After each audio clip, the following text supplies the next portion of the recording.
Hi everyone, I'm Dr. Roman and I'm a hematologist oncologist, and today let's go over your CBC or your complete blood cell count in a patient undergoing chemotherapy. Okay, it's very important, and my goal here is for you to have a basic understanding as to why your oncologist is constantly performing all these blood tests. Okay, so I'm going to ask you to find your CBC so you can follow along with me. Now, the first thing I want to remind you is that I am not your doctor. I am not giving medical advice. Always refer to your doctor. This is for educational purposes only, okay? Now, I'm going to throw a lot of information at you, but I promise you that if you tough this out with me, you will have a good understanding as to why we constantly perform this blood test, okay? So, the first thing I want to remind you is that every patient is different and every chemotherapy drug is different. So you may want to ask your doctor what medication or what chemotherapy you are receiving or about to receive, because some chemotherapy drugs really affect your blood counts, whereas others may not. So that's important to know if you are receiving what we call a very myelosuppressive drug. That's a fancy term that we use for a chemotherapy drug that really affects your bone marrow, because all these blood counts are made by your bone marrow, which is found inside of your bone. Okay? Now, the next thing that I want you to know as a general rule is timing. And what I mean by this is if you do a blood test today and your blood tests are good, your blood counts, your CBC is good, it usually takes about 5 to 7 days for your blood counts to become abnormal or to go down. And this mainly refers to your white blood cell count. So if your white blood cell count today is okay and you get chemotherapy today, it's unlikely that by tomorrow your white blood cell count will be very low, because again, it usually takes 5 to 7 days. Very important you keep that in mind, okay?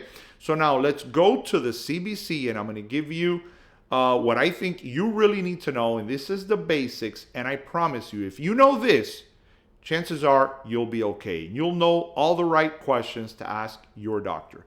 Now, the first thing I want you to look at is your total white blood cell count, or your WBC. Just know that a typical WBC, if you go over here to the reference range, can go anywhere from about 3.8 to about 11. In this example, 3.8 to 10.8. So anything below 3.8 is low, and anything above 10.8 is high.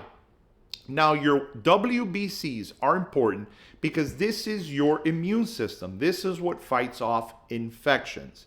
Now, the next thing that I want you to look at is your hemoglobin.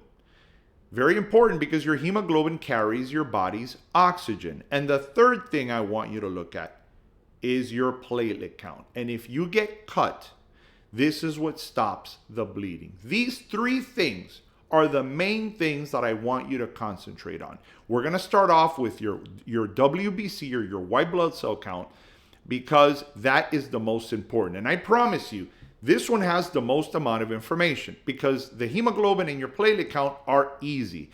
So if you get through your white blood cell count, then you're home free, okay? So let's start off with your WBC count. As an example, and this happens to be my CBC, by the way, my CBC is 4.9. Now, this is in the thousands. So my white blood cell count, in this example, in this blood test, my total white blood cell count is 4.9 thousand. Now, when you see this, I don't want you to stop there. I want you to go down and look at what we call your differential. And it's down here. And this over here constitutes your differential. All these cells here. Now, it's quite simple. And I promise you, follow me here. Notice that these are your neutrophils. These are your LYs, your lymphocytes. Then you have your monocytes, your eosinophils, and your basophils. And all of these together, if you add them all up, all of them together constitute your total white blood cell count up top. So in other words, if I add up all these cells here, that will give me my total white blood cell count. That's it. Very simple. Now, if you notice, here I have my neutrophils, lymphocytes, monocytes, eosinophils, and basophils in percentages. And down here, I have the same thing, but as an absolute number.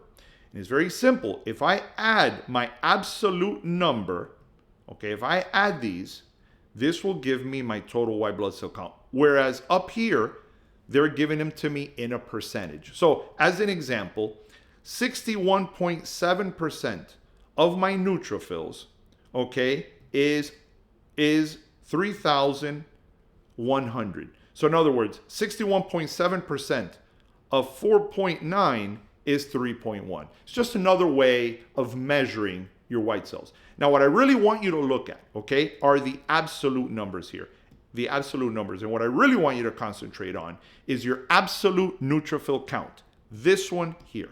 This one here is by far the most important one. Notice that mine is 3.1, that's 3,100.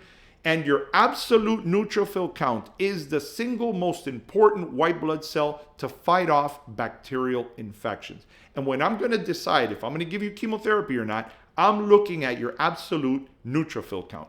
And if it is greater than 1.5, in other words, 1.5 thousand, usually you're good to go. Anywhere between 1 and 1.5, again, 1,000 to 1.5 thousand, you're in that gray zone. And if it's less than 1,000, so anything, for example, 0.9, 0.8, 0.7, the lower it goes, the higher the risk of an infection. So if your absolute neutrophil count is greater than 1.5, you look at your CBC, absolute neutrophil count greater than 1.5, you're good. Between 1 and 1.5, you have to talk to your doctor. What's the risk? What's the benefit? What's the ratio, of that risk-benefit ratio? And should we give you chemotherapy or not, depending your case. And if it's less than 1, usually we will not give you chemotherapy. Now, there are some exceptions, and just know that there are shots that we can give you. They're known as GCSF.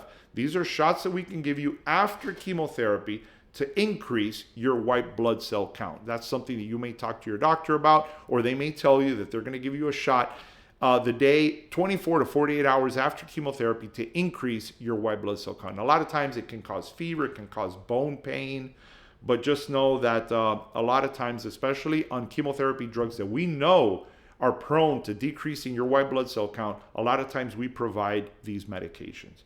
So that's pretty much all I want you to know as far as your white blood cell count. And again, I'll do a short recap at the end of the video. The next thing is your hemoglobin level.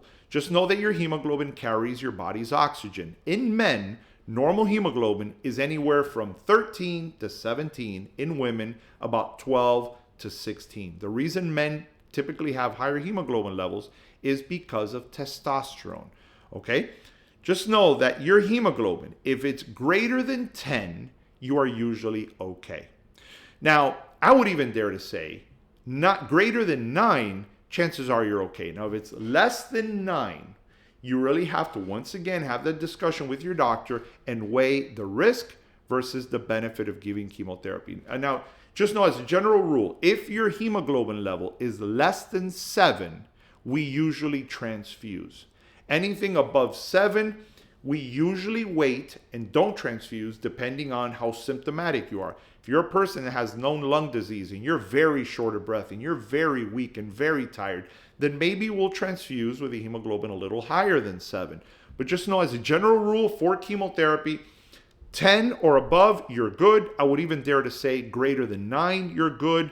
Between 8 and 9, you really have to have that discussion with your doctor. And anything less than 8, chances are they might not give you chemotherapy, although there are times that we do. And if it's less than 7, chances are they're going to recommend a blood transfusion.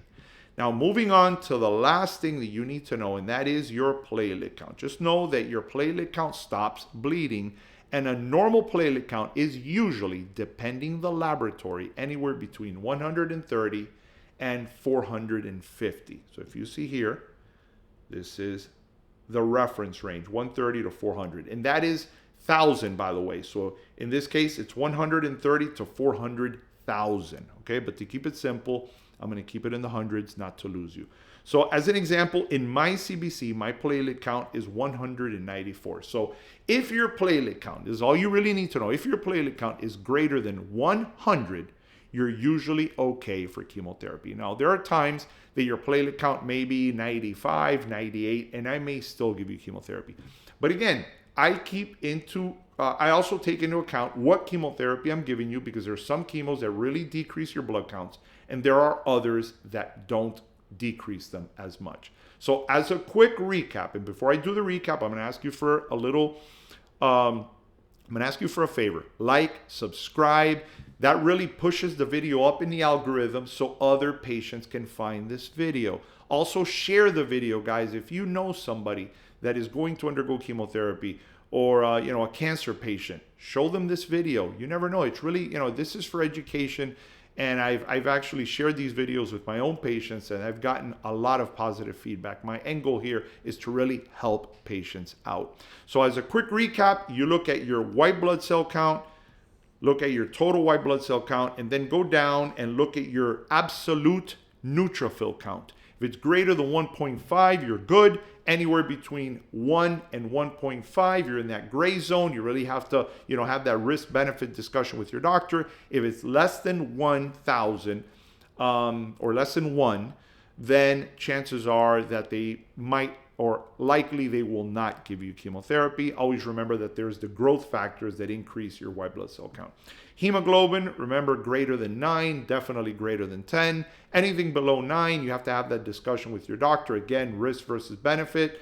And less than 7, there's a good chance you're going to end up with a blood transfusion, or at least recommend you receive a blood transfusion. But again, every case is different. Always remember that. And last but not least, your platelet count.